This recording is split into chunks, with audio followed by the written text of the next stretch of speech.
Hello, সবাই কেমন আছো? আশা করি সবাই খুব খুব খুব ভালো আছো। আমার ভিডিওর নতুন একটা পর্বে তোমাদের অনেক অনেক স্বাগত। আগের ভিডিওতে তোমাদের দেখিয়েছিলাম যে আমরা জয়রামবাটিতে আছি। এখনও আমরা জয়রামবাটিতে আছি। জয়রামবাটি এখন বন্ধ হয়ে গেছে, তাই আমরা মঠের বাইরে বেরিয়ে এসছে আমরা আশেপাশে আর কয়েকটা জিনিস দেখব আর কিছু কেনাকাটা করব। এটা হচ্ছে শ্রী শ্রী মায়ের নতুন বাড়ি। এই নতুন বাড়িটা আমাদের দেখা হয়নি সময়ের জন্য। আমরা মঠের ভিতর থেকে যেটা দেখেছিলাম সেটা ছিল মায়ের পুরাতন বাড়ি। তোমাদের ভুলবশত আগের ভিডিওতে আমি পুরাতন বাড়িকে নতুন বাড়ি বলে উল্লেখ করেছিলাম। এখানে কিছু ব্যাগের দোকান আছে, খুব সুন্দর সুন্দর ব্যাগ এখানে বিক্রি হচ্ছিল। তাই আমরা ভাবলাম স্মৃতি হিসাবে কিছু জিনিস এখান থেকে আমাদের কিনে নিয়ে যাওয়া দরকার। মঠের ভিতরে কিছু দর্শনীয় স্থান ছাড়া বাইরেও কিছু দর্শনীয় স্থান মায়ের ছিল, কিন্তু সময় অতিক্রান্ত হয়ে যাওয়াতে আমরা সেইগুলো আর দেখতে পারিনি। আমরা ভাবলাম যে এখানে আমাদের কিছু জিনিস কেনাকাটা করে আমরা কামারপুকুরের উদ্দেশ্যে রওনা দেব। এখানে প্রচুর সুন্দর সুন্দর জিনিস বিক্রি হচ্ছিল, তাই আমরা এখান থেকে কিছু কেনাকাটা করে নিলাম।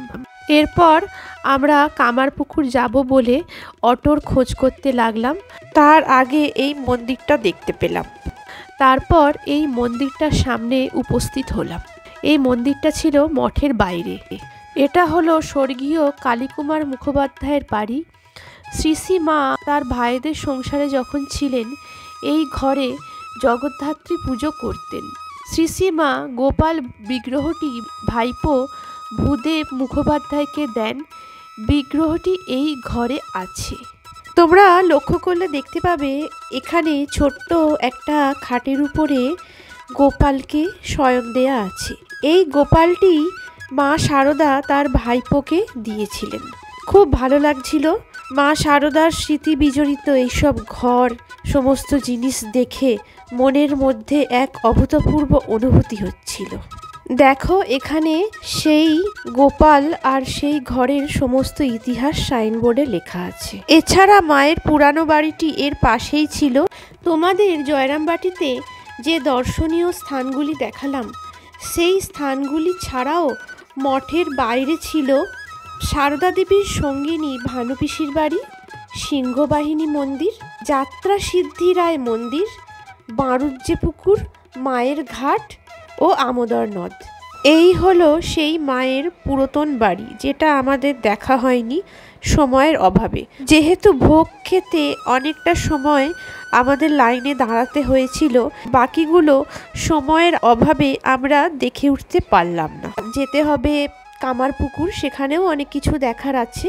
তাই আমরা সবাই সিদ্ধান্ত নিলাম যে অটো করে আমরা কামারপুকুর চলে যাব। তার কারণ আমরা ঠিক করেছিলাম যে এখানে যেহেতু একদিনেই ঘুরে সমস্ত কিছু দেখা হয়ে যাবে, তাই আজকে আমরা এখানে স্টে করব না। আমরা আজকেই জয়রামবাটি আর কামারপুকুর ঘুরে বাড়ি চলে যাব। তাই আমরা অটো করে কামারপুকুরের উদ্দেশ্যে রওনা দিলাম।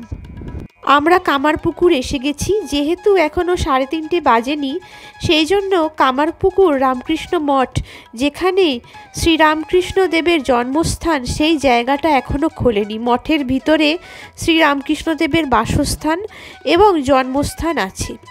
তাই আমরা শ্রীরামকৃষ্ণদেবের আরও যেগুলো স্মৃতি বিজড়িত দর্শনীয় স্থান আছে বাইরে, সেগুলো আগে দেখে নেব। এই হচ্ছে কামারপুকুরের রামকৃষ্ণ মঠ ও আশ্রম। তাহলে চলো বন্ধুরা, তোমাদের আশ্রমটা একবার ভালোভাবে দেখিয়ে দিই। আশ্রমের ভিতরে ফটোগ্রাফি অ্যালাউ নেই, তাই তোমাদের ভিতরের দৃশ্য দেখাতে পারবো না, অর্থাৎ শ্রীরামকৃষ্ণদেবের জন্মস্থান এবং বাসস্থান দেখাতে পারবো না। কিন্তু শ্রীরামকৃষ্ণদেবের স্মৃতি বিজড়িত যে আরও দর্শনীয় স্থান আছে মঠের বাইরে, সেগুলো অবশ্যই তোমাদের দেখাবো। আর বন্ধুরা, এখানে তোমাদের একটা কথা বলে রাখি, এখানে সমস্ত পথ নির্দেশিকা সাইনবোর্ডে সুন্দরভাবে লেখা আছে। তাই এখানে যদি কেউ তোমাদের গাইডের কথা বলে, আশা করি গাইডের দরকার হবে না। আর তোমরা যদি শ্রীরামকৃষ্ণদেবের জীবনী পড়ে থাকো তাহলে সমস্ত কিছুই বুঝতে পারবে। আর যদি শ্রীরামকৃষ্ণদেব ও মা শারদার জীবনী না জানা থাকে তাহলে এখানে কিছু গাইড থাকে, সেই গাইডের সাহায্যও তোমরা নিতে পারো। দেখো এখানে সমস্ত দর্শনীয় স্থানগুলো লেখা আছে আর অ্যারো চিহ্ন দিয়ে সেইগুলো সুন্দরভাবে দিক নির্দেশ করা আছে। এখানে অনেকে দেখছিলাম যে তারা হাঁটতে খুব একটা পারবেন না, তারা টোটো ভাড়া করে সমস্ত কিছু এখানে দেখতে পারেন। টোটোওয়ালা সমস্ত আপনাদের ঘুরিয়ে দেবে ও সঙ্গে গাইড করে দেবে। এই দেখুন, এটা হলো গ্রামের মনসা স্থান। এই মনসা স্থানে শ্রীরামকৃষ্ণদেব তার এক বন্ধুর সাথে বন্ধুত্ব পাতিয়েছিলেন। আর এই দেখুন এখানে যে মূর্তিটি করা আছে এটা হলো ধর্মদাস কন্যা প্রসন্নময়ী, যিনি শিশু রামকৃষ্ণকে গোপাল জ্ঞানে পুজো করতেন। এরপর তোমাদের সেই টোল বা পাঠশালায় নিয়ে যাব যেখানে শিশু শ্রীরামকৃষ্ণ পড়াশোনা করতেন। এই হলো সেই পাঠশালা যেখানে শিশু রামকৃষ্ণদেব বা গদাই পড়াশোনা করতেন। এটা হচ্ছে সেই লাহা বাবুদের পাঠশালা যেখানে শিশু গদাধর বা রামকৃষ্ণদেব পড়াশোনা করতেন। দেখো এখানে সমস্ত কিছু বর্ণনা দেয়া আছে। চলো তাহলে বন্ধুরা আমরা পাঠশালার ভিতরে প্রবেশ করি। দেখো এখানে সমস্ত দর্শনীয় স্থানগুলোর বিবরণ সুন্দরভাবে দেয়া আছে। আমরা পাঠশালার ভিতরে প্রবেশ করলাম। পাঠশালার ভিতরে দর্শনীয় স্থানগুলির বিবরণ সহ ছবি সমস্ত কিছু এখানে দেওয়া আছে। আর শ্রীরামকৃষ্ণের জীবনীর কিছু অংশ ওখানে ছবির মাধ্যমে দেয়া আছে সুন্দরভাবে। এই লাহাবাবু কে ছিলেন এখানে তোমাদের একটু বলে রাখি। হুগলি জেলার পশ্চিমাংশে কামারপুকুরের জমিদার ছিলেন ধর্মদাস লাহা। তিনি লাহাবাবু নামে পরিচিত ছিলেন। তার সঙ্গে ঠাকুরের পিতা ক্ষুদিরাম চট্টোপাধ্যায়ের ছিল আত্মিক সম্বন্ধ। আর এক জমিদার স্বর্গীয় শুকলাল গোস্বামীর সঙ্গে ছিল অভিন্ন মিত্রতা। ধর্মদাস লাহা ও শুকলাল গোস্বামীর ঐকান্তিক চেষ্টায় ক্ষুদিরাম চট্টোপাধ্যায় সপরিবারে দেরিয়াপুর থেকে কামারপুকুর চলে আসেন ও বসবাস করেন। ধর্মদাস লাহাও ছিলেন ধর্মপ্রাণ প্রজাদরদী। তখন নানা উৎসব যেমন যাত্রাগান, পালাগান, কীর্তন, রাস উৎসব, দুর্গোৎসব ইত্যাদি প্রায় সারা বছর লেগে থাকত। তিনি শিক্ষার জন্য পাঠশালা, পানীয় জলের জন্য পুকুর খনন ও সাধুসন্ত সেবায় নিজেকে নিয়োজিত করেছিলেন। তার স্ত্রী মঙ্গলাবালা দেবীও ছিলেন ধর্মপ্রাণা মহিলা। তার সঙ্গে স্বর্গীয় চন্দ্রামণি দেবীর ছিল সখ্যতা। লাহাবাবুর বড় মেয়ে প্রসন্নময়ী বালক গদাধরকে কৃষ্ণজ্ঞানে দেখতেন। গদাধরের উপনয়ন, অন্নপ্রাশন ও বিবাহে লাহাবাবুর ভূমিকা ছিল। বিদ্যাসাগর মহাশয় দেশের বাড়িতে এলে লাহাবাবুর বাড়িতে আসতেন। বালক গদাধর লাহাবাবুদের দুর্গা প্রতিমার চোখ এঁকেছিলেন। এই ধর্মপ্রাণ মানুষটি 1860 খ্রিস্টাব্দে হুগলির মাধাবরতলার ঘাটে গঙ্গায় মহাশক্তির ধ্যান করিতে করিতে স্বইচ্ছায় অমৃতলোক যাত্রা করেন। আর নশ্বর দেহ এই মাধাবরতলায় দাহ করা হয়। আর দেখো আমরা এখন এই যে জায়গাটায় চলে এসেছি, এখানে যে দুর্গা ঠাকুরের ফটো বা কাঠামো রাখা আছে, শৈশবে গদাধর এই দুর্গা প্রতিমার স্বইচ্ছায় চক্ষুদান করেছিলেন।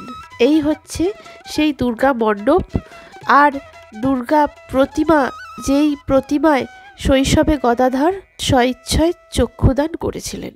আর ইনি হলেন সেই ধর্মপ্রাণ লাহাবাবু। ইনি ছিলেন কামারপুকুর গ্রামের জমিদার। এটা হলো এনার মূর্তি। এটা হলো এখানকার বিষ্ণু মন্দির। এই বিষ্ণু মন্দিরের ইতিহাস সম্পর্কে তোমাদের একটু পরে বলবো। এখন চলো আমরা রাস মন্দিরটা দেখে নিই। এটা হলো সেই সময়ের রাস মন্দির বা রাসমঞ্চ। প্রতি বছর রাস পূর্ণিমায় এখানে রাস উৎসব এখনো পালন করা হয় আর পূজা অর্চনা করা হয়। তারপর চলো তোমাদের একটা শিব মন্দির দেখাই।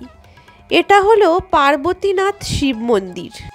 এই মন্দিরটা তৎকালীন জমিদার ধর্মদাস লাহার কন্যা প্রসন্নময়ী প্রতিষ্ঠিত শিব মন্দির। বাংলার অন্যান্য গ্রামের মতোই কামারপুকুর গ্রামেও প্রাচীনকালে বহু হিন্দু দেবদেবীর মন্দির প্রতিষ্ঠিত হয়েছিল। মন্দিরের মধ্যে শিব মন্দিরের প্রাধান্য ছিল। শিবরাত্রি, গাজন, হরিবাসর ও হরিনাম সংকীর্তনে গ্রামের লোকের উৎসাহ ছিল সর্বাধিক। তবে বিষ্ণু, কালী, শীতলা, মনসা, বিশালক্ষী ও ধর্মঠাকুর সমানভাবে পুজো পেতেন। এই ধর্মীয় উদারতার আবহাওয়াতেই শ্রী শ্রী রামকৃষ্ণ পরমহংসের বাল্যকাল অতিবাহিত হয়েছিল। চলো এরপর তোমাদের নিয়ে যাব যেই ছবিটা আগে তোমাদের দেখিয়েছি, সেই লাহা বাবুদের বিষ্ণু মন্দিরে। গোঘাট থানা ও ব্লকের অন্তর্গত গ্রাম কামারপুকুর। আরামবাগ ও তারকেশ্বর থেকে সহজেই এখানে যাওয়া যায়। শ্রীরামকৃষ্ণ পরমহংসের জন্মভূমির আকর্ষণে কামারপুকুরে প্রতিদিন বহু লোকের আগমন হয়। এখানে অনেকগুলি মন্দির আছে, তার মধ্যে লাহা পরিবার কর্তৃক প্রতিষ্ঠিত বিষ্ণু মন্দির পুরাকৃতির দিক থেকে উল্লেখযোগ্য। মন্দিরটি 19 শতকের শেষ দিকে নির্মিত। পূর্বে গোস্বামী বংশ কামারপুকুরের জমিদার ছিলেন, পরে লাহাবাবুদের হাতে জমিদারি চলে আসে। লাহা বংশের সঙ্গে শ্রীরামকৃষ্ণের বাল্যলীলার বহু স্মৃতি বিজড়িত আছে। ধর্মদাস লাহার সঙ্গে ক্ষুদিরাম চট্টোপাধ্যায়ের বিশেষ সৌহার্দ্য ছিল। ধর্মদাসের অর্থ সাহায্যে গদাধরের অন্নপ্রাশনে ক্ষুদিরাম চট্টোপাধ্যায় গ্রামের সকলকে ভুরিভোজে আপ্যায়িত করেন। লাহাবাবুদের বংশধরগণ এখন বিষ্ণু মন্দিরের আশেপাশে আলাদা আলাদা বাড়ি করে বসবাস করছেন। লাহাদের মন্দিরটি উঁচু ভিত্তিবেদির ওপর স্থাপিত, ত্রিখিলান প্রবেশপথ যুক্ত, দক্ষিণমুখী ও দালান ধরনের। গর্ভগৃহের সামনে অলিন্দ, মন্দিরটির উপরে ও নিচে ঘর আছে।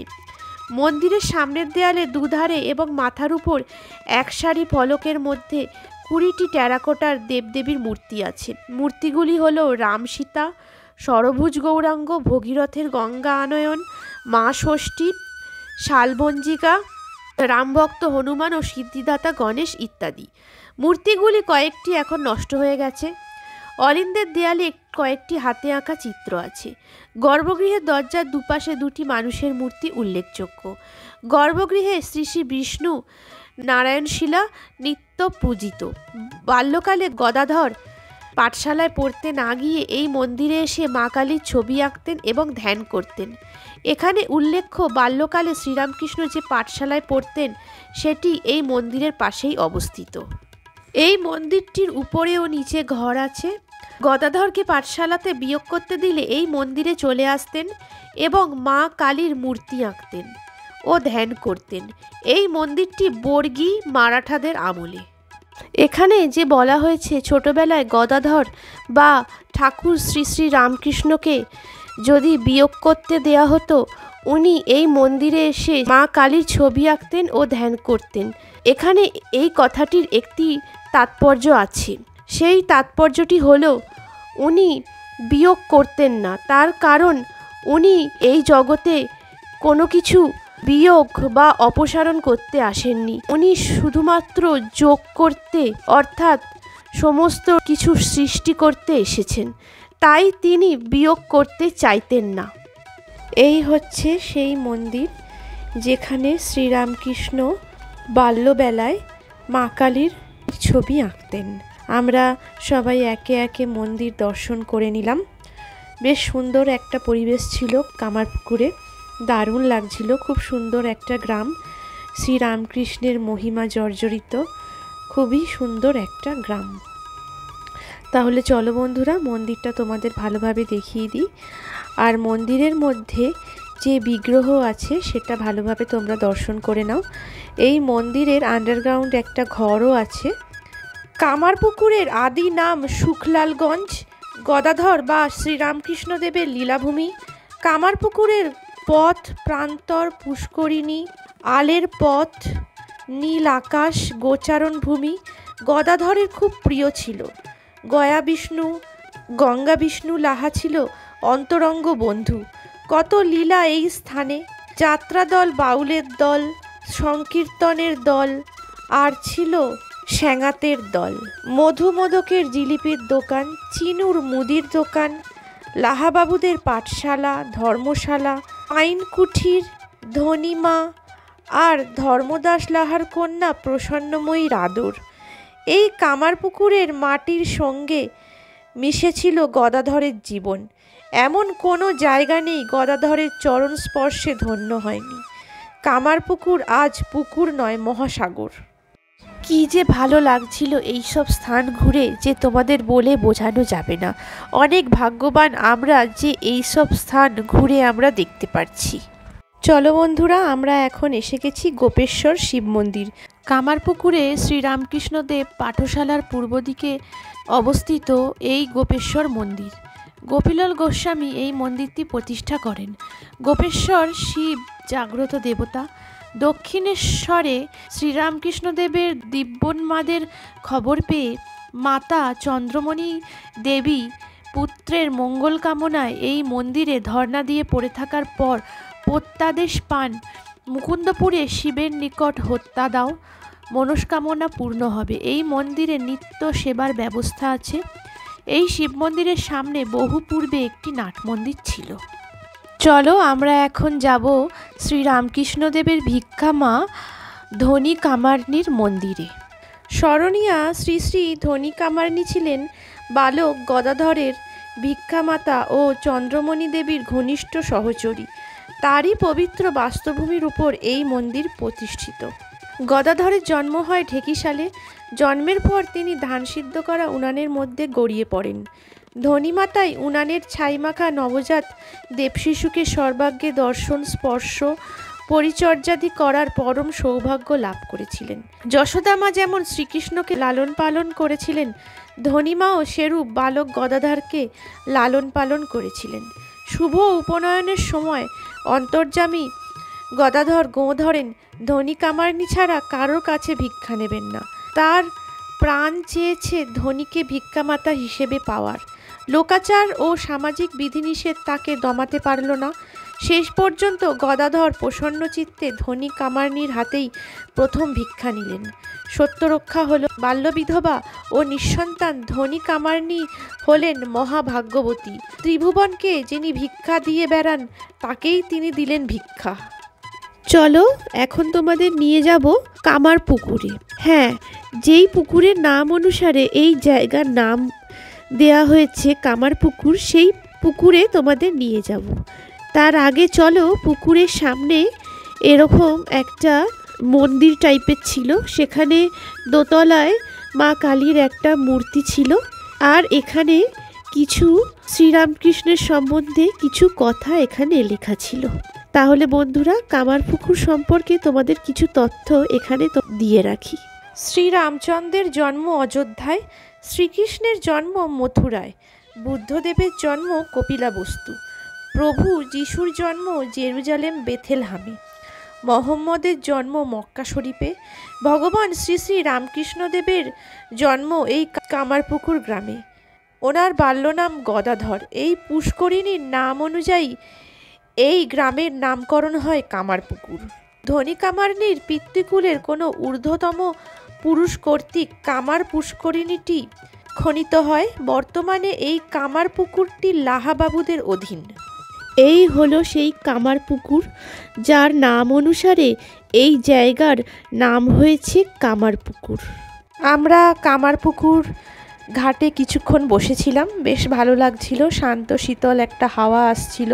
বেলার দিকে যখন রোদটা উঠে গেছিলো, এখানে একটু গরমই লাগছিল, কিন্তু পুকুরের পাশে বসে বেশ ভালো লাগছিল।